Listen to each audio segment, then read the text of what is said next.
Aurelius Podcast, Episode 3. Today we have Fred Beecher, Director of User Experience Design at The Nerdery. Fred, welcome. Hi, Zach. Thank you. It's good to have you here. So let's just dive right in. Talk to me about what is design strategy? Design strategy is, to me, and the way that we talk about it at The Nerdery, is using design to help businesses achieve their fundamental business goals.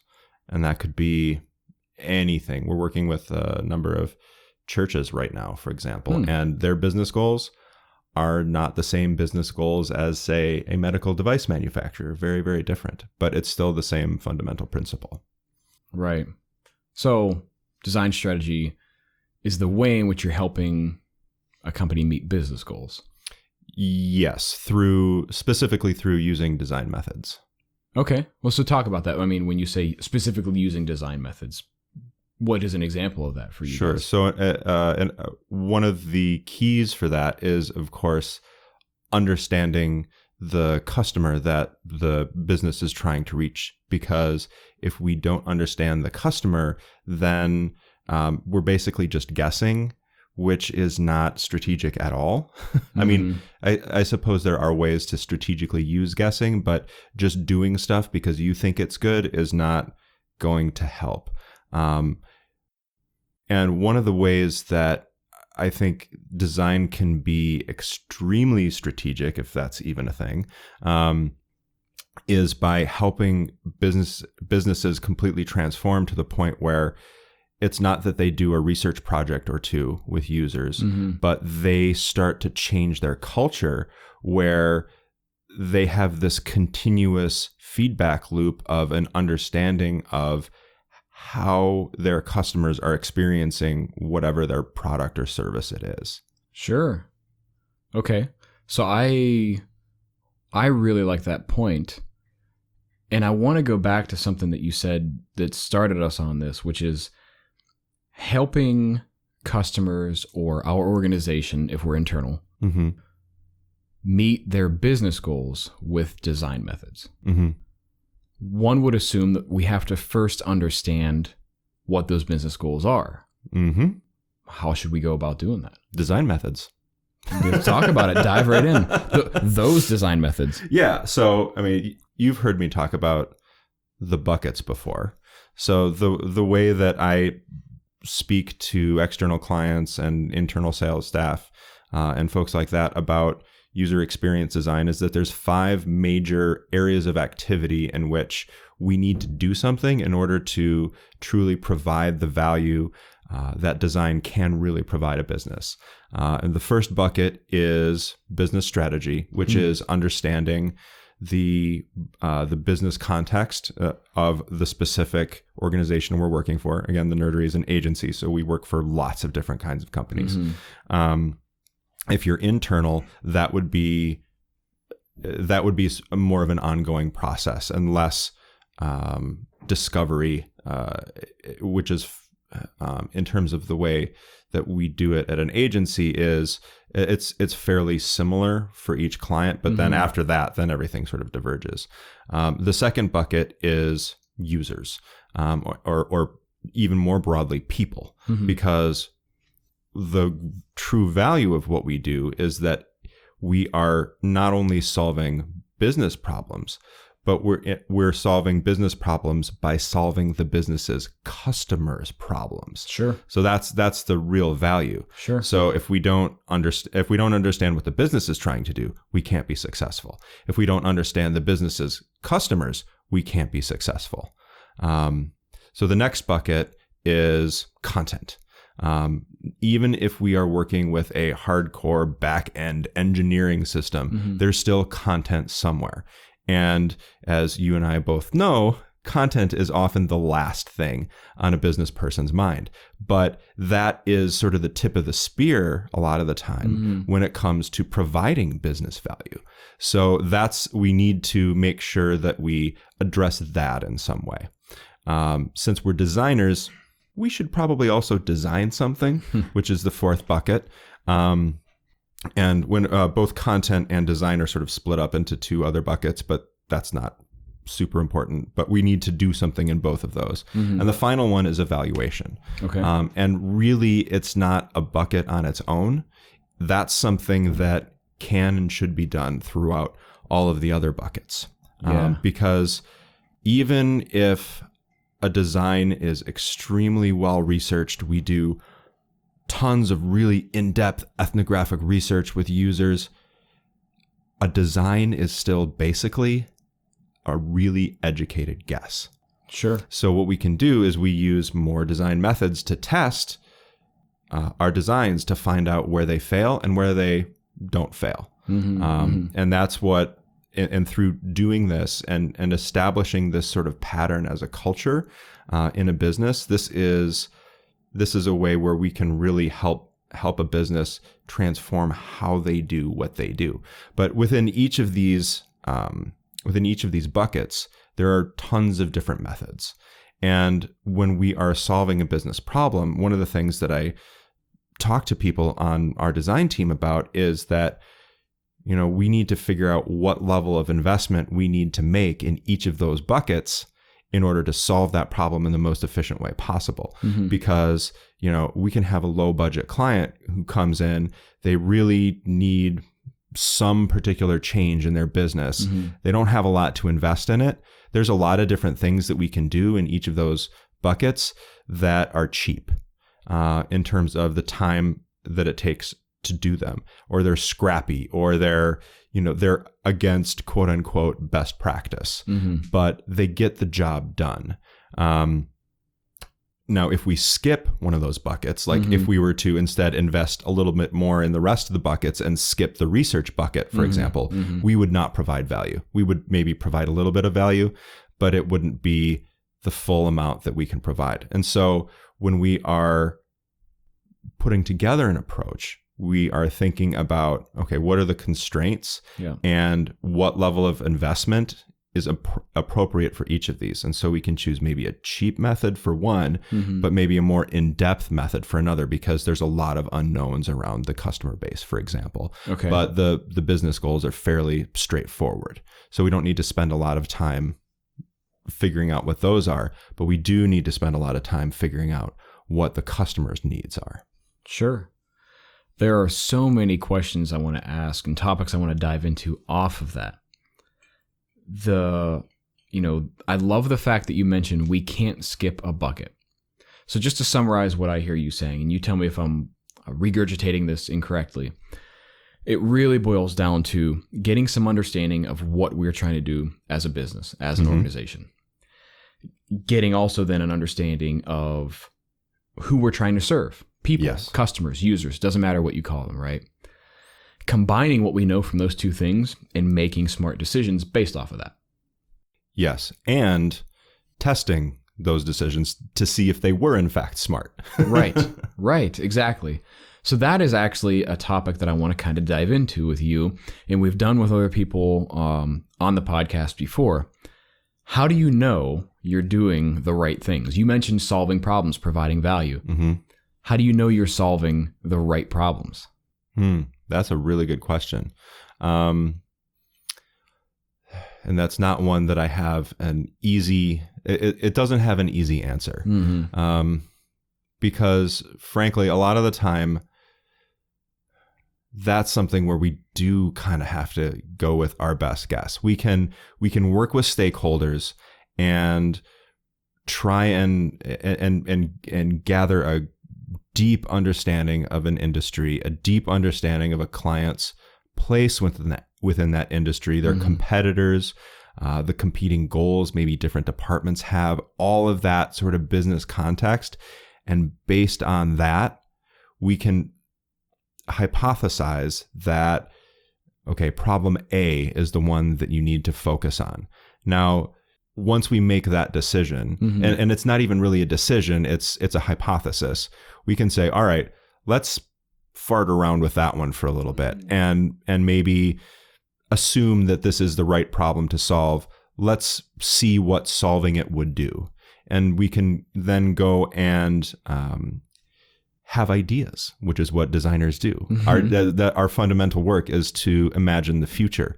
And so when we imagine the future, we don't have to imagine the future as it for sure 100% will be, because imagining how it shouldn't be or how it could potentially be in the best of all possible worlds, I mean, those are very valid, useful things that can teach us a lot. So what we can do is we can have ideas based on this hypothesis that this is the right problem to solve, and then put those ideas in front of people and gauge their reaction. Now, this is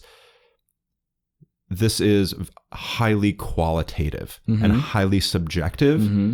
but it's better than nothing. I like that you make that point. And I will take that moment to actually even jump in and ask a follow-on question. Before I do, again, boiling it down to say, the question was, how do we know we're solving the right Mm-hmm. problems? And you basically talked about all of this to say, we can't be 100% sure. Correct. Right? But somewhere along the line, we convince people we're working with that we should pursue a solution to this problem. We convince somebody, or we make a case that these are the right problems to solve. I would say that there's a difference between exploring a solution and pursuing a solution. Okay. I think what we can do is we can convince people or business leaders that this is a problem that it is worth exploring a solution to. We might not be onto it, but it's better to explore that solution to the problem rather than pursue it first, because if we pursue it, that level of investment is so much greater. That makes a ton of sense. So before we even go into that, because it's worth going into, how do we do that? How do we convince somebody that this is a worthwhile problem to solve? Because that would suggest that it's the right problem to solve, right? Mm-hmm. Or that we have confidence that it's the right problem to solve. How do we do that? Well, I mean, there's not ever only one problem. Sure. What is the most important problem to solve right now? I think that's the question that we can potentially answer. So the way that we figure that out is we use design methods to actually go through and try and solve the problem. So we work collaboratively and as partners with stakeholders. And I think that's the key, to really take on their problems and make them our problems. Okay. Because when we do that, we can really dig deep into it, and we start to take on ownership of the solution. So if we work with these organizations to identify all the possible problems they could potentially solve, we can work through with them to prioritize which might be the right problem to start with, at least, through collaborative working sessions and prioritization exercises and things like that. We can narrow down usually a consensus on where to start. And then we can start solving that by doing really lo-fi design methods, like my favorite old saw, prototyping. Because if you hypothesize that this is a right problem to solve, let's just solve it. Let's have a few ideas around it. They don't have to be fully researched or anything. Let's just take a stab at it and see what happens. Yeah. And it's that seeing what happens that's really key, because maybe it doesn't move people at all. Maybe people go, oh, yeah, that never happens to me. But what happens to me is this other thing. And you hear that a couple of times, and you take that back to the stakeholders and say, you know what? We weren't really getting a lot of traction on this solution. People weren't really interested in it, but they did keep mentioning this other thing that bugs them a lot. What do you think about solving that? Where does that fit in our priorities? And then maybe we pivot and we go and we try and do a super lo-fi solution to that and see where that lands us. And maybe the reaction there is like, oh yeah, we're really solving a problem. And so that tells us that, yeah, let's focus on this one and actually pursue this a little bit further. But to go back to what I was saying before about evaluation, we can do that anywhere. So that doesn't, we don't need to just do that at the beginning and then spend $1 million developing something and assume that it's going to work at the end. We can bring those people along for the ride, essentially, as we go through, because there are going to be elements of the solution which our initial assumptions are going to get wrong for sure. Sure. A relative degree of incorrect in any case, right? Yes. Going back to something you said, I want to dig into. You keep going back to this place where we say prioritizing that against, right? So maybe the business goals or the business strategy to determine which problems we should chase after a solution for. In your case, your example, doing a lo-fi prototype. Specifically, prioritize how? Prioritize against what? How do we go about doing that? That's a good question. And this is where we get into a discussion of potentially very specific design methods. Like there's the book that every design strategist loves, Game Storming, which has lots of different fun activities that you can do to help people do that. But a lot of the time it can be more deep than that. You need to really understand a lot more about what's happening with the business. And this is where sort of the other big buzzwordy thing comes in, which is big data. There's a lot of organizations now, their data is getting bigger. So it's not just web analytics anymore, for example. So there can be a lot of detailed data analysis that goes into a collaborative workshop, for example, where the different stakeholders from different business units, for example, might come into this workshop with a lot of data and potentially some insight from that data to contribute to the decision making there. I think one of the keys though is that collaboration, and because you can't have collaboration without communication. And a lot of the time, businesses are very, very walled off. Their units are walled off from one another.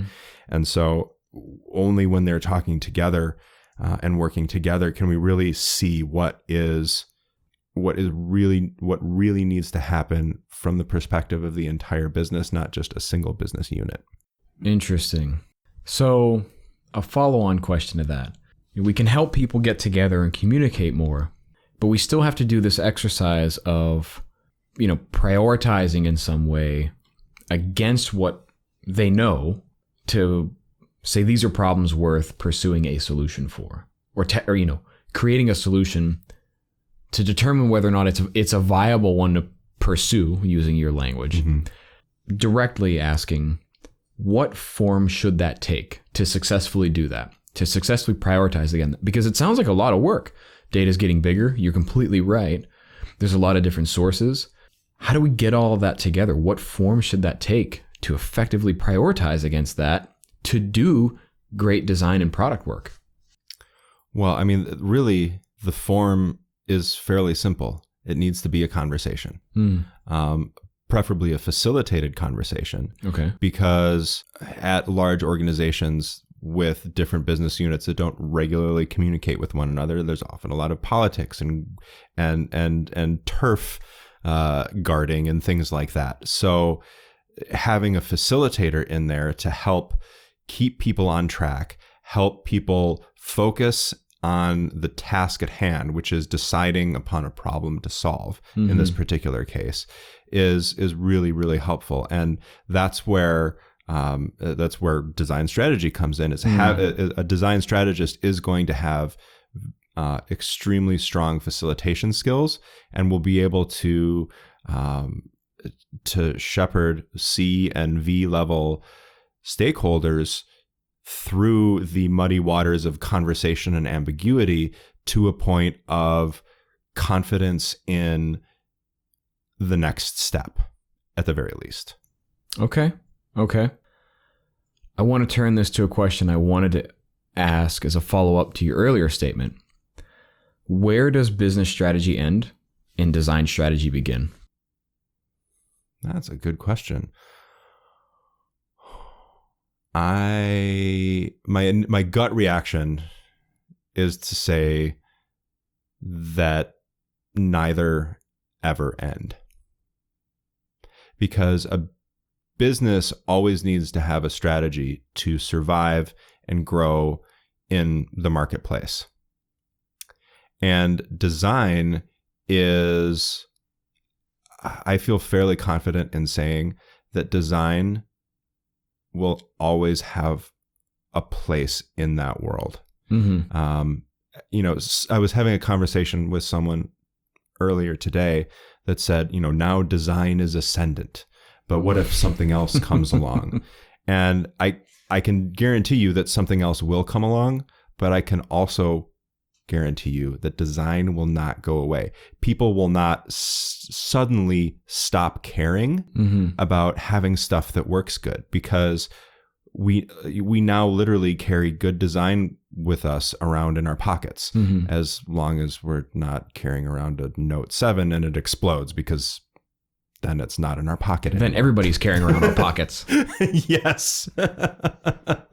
So assuming that the good design isn't exploding, good design is now infusing people's lives at all levels in the Western world, I'll say, because I know it's not how it is here everywhere. But I really don't think that it's going away. And design, the thing that makes design so different is, or the way that design strategy interacts with business strategy, is this obsessive focus on the customer, on the end customer, because that is going to transform how businesses do their strategy. And if businesses suddenly stop caring about their customers, they're not going to have any customers. There's something wrong. I want to pause you there for a moment, because a comment that I want to make, or actually, let me ask the question differently, because I like where this is going. But you said, business strategy and design strategy never really end. One doesn't stop and the other one begins. A better question to ask, perhaps, is what does design strategy entail that business strategy does not? That's a good question. And I think I have a reasonable answer to that one. One is, again, the obsessive focus on the customer. Okay. And the other is iteration. Okay. In traditional business, it's super testosterone intensive, and leaders are under a great deal of pressure to make the right decision and know the right answer. You know what I've always said the difference between a junior and a senior designer is? That a senior designer is comfortable saying, I don't know. And a great designer will tell you that they don't know, but they know how to figure it out. And so having that mindset as part of a business is revolutionary, because what that does is that allows a business to no longer be afraid of failure. It allows them to essentially monetize failure, because failure will teach them something and reduce the chance of that similar failure going forward. Now, assuming that the business is set up to actually learn from its failure, which is a whole other discussion. And that's where I wanted to, for lack of a term, pounce and just say my correction, because I completely agree with you. But my correction in this conversation as an industry, design and product, has been the goal is not failure. The goal is learning. Yes, for sure. But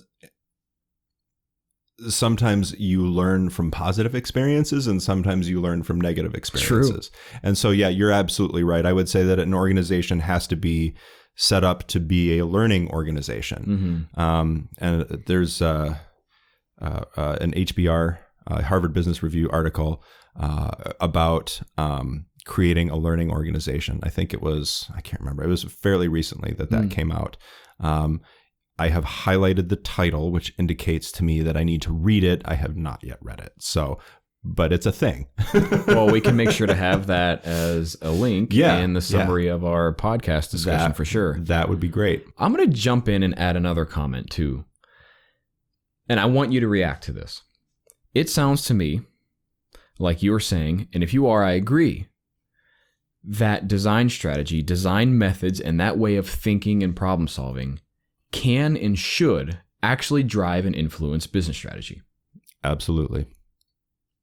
Go into your take of that. Go into detail on what that means for you. Well, I mean, that's, now we're in the territory of specifically talking about design thinking, which is essentially adopting a design mindset in order to conduct your business strategy. And you know, of course, I'm biased because I'm a designer and not necessarily a businessman. But I have seen this in almost 20 years of doing user experience design, that this approach works.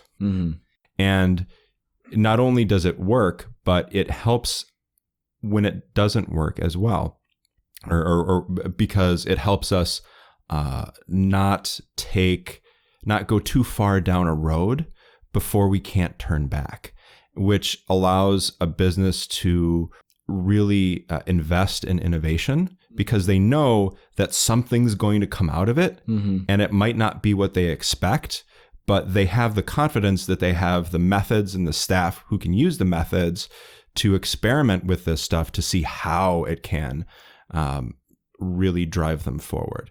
And with the pace of change in business today, you have to be like that. You have to be nimble in order to survive. Sure. One of the things I like to talk about when I talk about the nerdery is that right now we're probably on nerdery 4.0, like the fourth version of the nerdery as a company. And potentially we're probably actually right now at 4.5. Okay. And you know, we're looking at, you know, I don't know exactly what the time frame is for the 5.0 release, but it's an organization that's continuously changing and adapting to the new business climate. So like when they started, mobile wasn't a thing.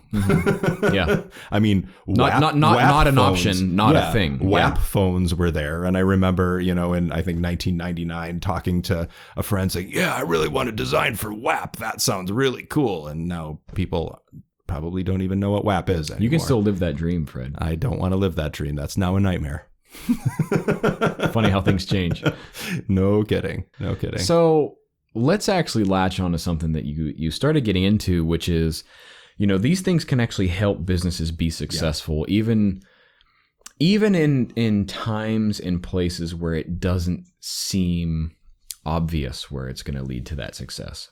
But you and I both know businesses and business strategy is going to be on the hook for something objective, actionable, clinical in a way, right? We're really talking about some sort of metric or some sort of, you know, line in the sand, binary, true or false, yes or no, we hit this target or we didn't. Traditionally, and I would argue even still today, design strategy or user experience design or those sort of things have not been on the hook for that. How would we bridge that gap? Well, I have many favorite words. My second favorite word is outcome. Okay. And that is a word that comes straight out of Agile, the Agile methodology. And what I love about that word is that it articulates a change that a business wants to see in the world as a result of some effort. And that's very, very vague because this encompasses a huge sphere of activity. And so if a design and business team can collaborate to identify the very specific outcome that they want to have of an effort, then the next step is identifying, okay, well, what metrics are going to show us that we got there? So if you start just talking about metrics, you're missing the mark. Yep. Because a metric is just a number. And, you know, I'm Captain Qualitative over here. So numbers are interesting to me, but I'd rather have, you know, a paragraph of text or a bunch of stories combined with some numbers. Yeah. That's going to really tell me what's going on. It's going to say what's happening and it's going to say why. And I believe that you can quantify qualitative data. And it's not easy, it's time intensive, but I think it can be really worthwhile. And what that's going to do is that's going to help us understand whether we have told the story that we think that we told. I love everything you're saying, and I feel like you almost stole words from my mouth. I love it because people ask me, well, how do we measure design? How do we measure user experience? How do we measure the work as people who build products or a product organization? Quantitative data, the same with user research, tells you what, not the why, and you should have both. And so what you're advocating for is exactly that, which I agree with, by the way, which is an understanding of why that leads to the what, right? So the why meaning that outcome, and then we can attach the what. Well, these metrics, right? Like, and here are these expressions, these things, these outcomes we should see, and here are metrics we would know we can use to measure those outcomes. Is that fair? Yeah, we can say, here's an outcome that we're shooting for. Here are a series of metrics, some of them quantitative, some of them qualitative. And like I said, I think you can quantify qualitative data, so it could get fuzzy in there. But yeah, you could, with some effort, definitely identify something that you can measure to identify whether you've hit that. Now, measurement is a whole other thing, and that's another conversation probably, because when we're talking about transforming a business and transforming the culture of a business to be more customer centric, or to have more consistent contact with our customers, a lot of that is through measurement. And if a business does not have that culture, then it's going to be difficult for them to actually measure the things that will tell them whether they've reached that outcome. So that's where that sort of this product work that we're doing, or using design as a business strategy, it really opens up a massive can of worms that really needs to be opened up. The world will be better when those worms are free and in the wild. So, yeah, okay, that's fair. What role does it play, or I should say, what role does a designer or a product manager or a person making the thing play in defining those outcomes with the business? That's a really good question. And I think it's different depending on whether that person is internal and part of a product team or an external consultant. Now, I will say that those lines are starting to blur. For example, we have people at the Nerdery who are product owners of our clients' products. It's really fascinating stuff. As external consultants. Yes, which is a really weird setup, but sometimes it needs to be that way. Okay. So if you are internal, I think that you have a whole lot of responsibility for driving that forward and defining those outcomes and defining the metrics. I would say that a C-level person is probably ultimately accountable for the success of a product, but it's that product owner who is responsible for it. So they are going to be doing a lot of that work where they're defining that. And because the role of a product owner is so inter and multidisciplinary, you need to know a lot of things really well to succeed in that role. So you need to know what you're trying to do, and you need to understand the people you're doing it for. It's like design plus. And over the past almost 10 years now, maybe, I don't know. I've seen a lot of senior level designers transfer naturally into product management and ownership. And some have actually come back, which I find interesting. Yeah. But it's definitely a natural progression, I think, for a UX designer. Now, if you are external, your responsibility is different. I think your responsibility is to shepherd the organization through that process for themselves. And that gets back to what I was talking before about facilitation. Okay. Is asking them the right questions, getting them communicating with one another to figure out what is best for them. Now, a lot of the time, especially if we have a deep deep pool of experience in a particular vertical, we can say, well, we've worked with these other clients within this particular industry, and this is a common outcome that people are seeking, and here are some ways that we've measured that before. So we can add some of that consultative value. Okay. But largely that decision is up to the end client. Yeah. Well, and I mean, what you're really describing, to use your own language, is the difference between outcomes and metrics, right? Metrics are largely the same, and you can apply many of the same metrics universally across company and industry and even problem to be solved. Mm-hmm.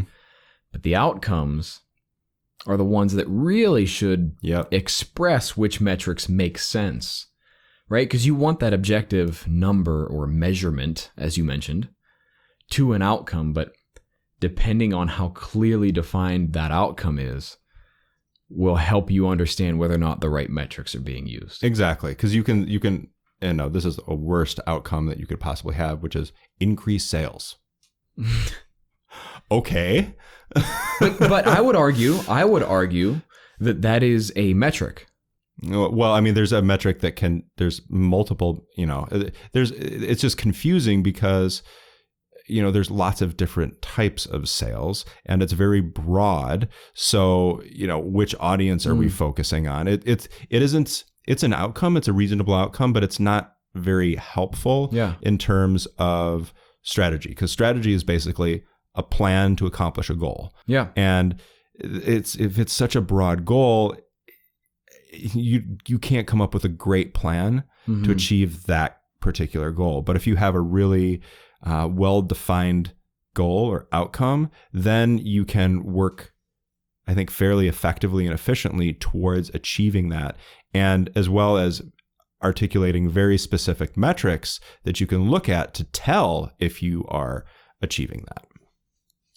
I think that's totally fair. How does design and product work, design strategy, product strategy, help fulfill a larger company's mission or vision? Well, this is the awkward time in the podcast where I get to parrot my company's CEO. What our CEO, Tom O'Neill, has been saying lately is that every company is going to need to become a software company in some way, shape, or form. And I totally understand what he's talking about because, for example, a construction company might not have anything obvious to do with software, except they're communicating with customers, they're managing tons of data. There's now a lot of hand tools out there that are connected to the internet for all sorts of different reasons. There's just more data, more decisions to be made, and margins are tighter, and all sorts of reasons that software needs to start becoming the focus of or not necessarily the focus, but a critical component of infrastructure. It's like, any business that hires people has an HR department, right? It's becoming like that. Whether you call it that or not, right? Yeah, whether you call it that or something else. But software is becoming a way of doing business. And what's interesting is that when you're talking about a digital product, it's never done. And that is a complete and total mind shift for a lot of businesses. And so to understand that is really critical. And this is the point in the conversation where I have completely lost the thread of what you had asked me. What was it that you asked me again? Well, where we started with this, I was asking, so how does design strategy, product strategy help fulfill a larger company's mission or vision? Okay. So trying to really achieve any mission in this world is going to involve software at this point. Because without software, without data in a lot of cases, you're not going to really understand your customer. And if you don't understand your customer, you are going to be very much behind. Giant corporations are making amazing efforts to understand their customers. They're investing literally tens of millions of dollars in understanding their customers. So if you as a business aren't doing this, you are going to get left behind. Yeah. So in some way, it is keeping up. In other ways, it's leaping ahead, because if you really understand your customers well and can anticipate their needs, or to get all Marxist for a second, if you can produce new needs in them, that is where business success lies. Interesting. At the end of the day, I hear everything boiling down to some very basic principles that we even started the conversation with. Start with clearly defined goals and understanding of what we're trying to do. Feverishly and unendingly chase after an understanding of your customers or your users. Yes, unendingly. Combine the understanding of those two things to make the best informed decisions that you can, and continue to evaluate that. Yep. And I think another key here is really integrating your customers as a key component of your business. One of the things that Jared Spool likes to talk about is, he says that it's something like, I think every person in the company should observe users using the product every 6 weeks, something like that. And that, to me, like, for example, that's a metric. That's a success metric. Is that happening? Or is that not happening? Or to what extent is that happening? Yeah. Because if that's not fully happening, then the business isn't fully performing as well as it could. Yeah. Interesting. This is great stuff, Fred. We appreciate you coming on the podcast. I want to ask you, before we wrap anything up, anything you'd like to share with the listeners? Well, of course. I lead a large design team. So what does a large design team need? More designers. We're doing some really cool work at the Nerdery. Like I said, we have people who are functioning as product owners, which is amazing. And we're starting to do a lot more product work and really be trusted partners with our clients. And we're getting the opportunity to really innovate with a lot of our clients. And they point us in a direction, and we go in that direction and help them achieve the outcomes that they're looking for. But it may not be what they had originally conceived, which is basically the best thing in the world for a designer. And so right now we're hiring a number of roles, 3 specifically. One is we're looking for visual designers, also known as user interface designers. We are also looking for senior level user experience designers who can come in and lead projects right away. And we also have a fairly unique role called the experience strategist, which we're hiring for. Now, this is a very senior role and also very relevant to our conversation, because what this role does is it's partially billable, partially a sales role, where they work with some of our larger potential clients to identify truly strategic opportunities, and then work with them through the sales process and then the discovery process after the sale has been made, and then transition slowly to the end production team after that. So that is a very specialized role, and we're looking for very specific people for that particular role. But I would be happy to have a conversation with anyone. I am the world's easiest person to Google. I have a weird name and a loud mouth. So you can reach me at fbeecher@nerdery.com if you are interested, and we can go from there. Great. Where can people find more information about the Nerdery, these jobs, you? Nerdery.com/jobs. All right. You guys go check it out if you're interested in doing the work that Fred and I discussed on this podcast.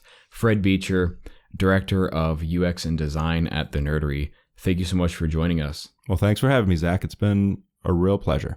All right. We will see you guys next time.